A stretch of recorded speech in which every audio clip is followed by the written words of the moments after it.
గౌరవనీయులు ఆంధ్రప్రదేశ్ ఉప ముఖ్యమంత్రి గారు శ్రీ కొణిదెల పవన్ కళ్యాణ్ గారు గత కొద్ది రోజుల క్రితం చాలా రోషంగా చాలా ఉద్వేగంతో మీరు ప్రశ్నించరా, మీరు పోరాడరా అన్నట్లుగా తెలుగు ప్రజలకు పిలుపునిచ్చినట్లుగా అది కొంచెం గందరగోళాన్ని సృష్టిస్తూ, ముఖ్యంగా ఎక్కడ ఒక మతపరమైనటువంటి, ముఖ్యంగా ఆంధ్రప్రదేశ్, తెలంగాణ, తమిళనాడు, కర్ణాటకల్లో మాత్రమే కాకుండా, అంటే దక్షిణాది మాత్రమే కాకుండా ఉత్తరాదిలో సైతము ఎక్కువ మంది కలియుగ దైవంగా భావించేటటువంటి తిరుమల వెంకటేశ్వరుని యొక్క గుడిలో లేకపోతే మందిరంలో ప్రసాదంగా పంచిపెడుతున్నటువంటి లడ్డూలో మరి జంతు కొవ్వు కలిసింది అన్న వార్తను ఉపయోగించుకుని బీజేపీ ఏ విధంగా అయితే రాముణ్ణి ఉపయోగించుకుని ఉత్తరాదిన హిందువులకు,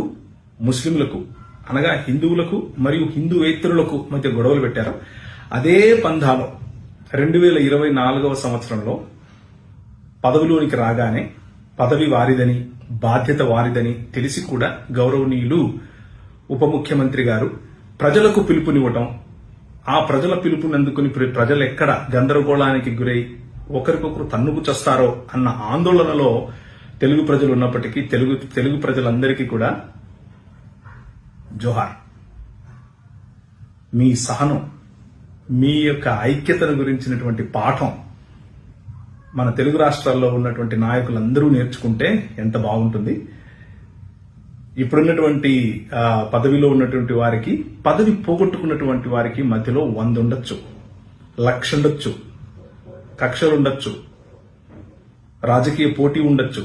కానీ ప్రజలను ఇన్వాల్వ్ చేయటం, ప్రజలను రెచ్చగొట్టడం, ప్రజల ద్వారా మీ పబ్బం గడుపుకోవాలనుకోవటం ఎంతవరకు సబబు అన్న ప్రశ్నను ఈరోజు గౌరవనీయులు ఉప ముఖ్యమంత్రి గారు మాట్లాడినటువంటి మాటకు ఏమాత్రం స్పందించకుండా, ఎక్కడా ఏ ఒక్క ఘటన జరగకుండా కలిసిమెలిసి ఉంటున్నటువంటి తెలుగు ప్రజలకు మళ్ళీ ఒకసారి జోహార్. అలాగే గౌరవనీయులు రాష్ట్ర ముఖ్యమంత్రి చంద్రబాబు నాయుడు గారు, మీరు మీ హయాంలో ఇలాంటివి జరగకుండా చూసుకుంటారు అని నేను భావించాను. ఒకవేళ మీరు అలాంటి స్టెప్ ముందుకు తీసుకోకపోయినప్పటికీ ప్రజలు చూసారా ఎంత చక్కటి సందేశం ఇచ్చారో. మేము ఒకటి, ఇందులో రాజకీయం కనిపిస్తోంది కానీ క్రైస్తవులు, ముస్లింలు, హిందూవేతరులు చేసింది ఏమీ లేదు అని స్పష్టంగా నిగ్గు తేల్చి చెప్పారు. మనం నేర్చుకోవాల్సింది ఉంటే నేర్చుకుందాం. అలాగే క్రైస్తవ ప్రజలకు రెచ్చగొట్టే మాటలు రాజకీయ నాయకులకు కొత్త కాదు. వాళ్ళు రెచ్చగొడతారు. అనవసరంగా రెచ్చిపోయి వారు గీస్తున్నటువంటి ముగ్గులో కూర్చోనందుకు హిందువులకు, ముస్లింలకు, క్రైస్తవులకు జోహార్. మనం మనుషులం, మనం ఒక్కటి.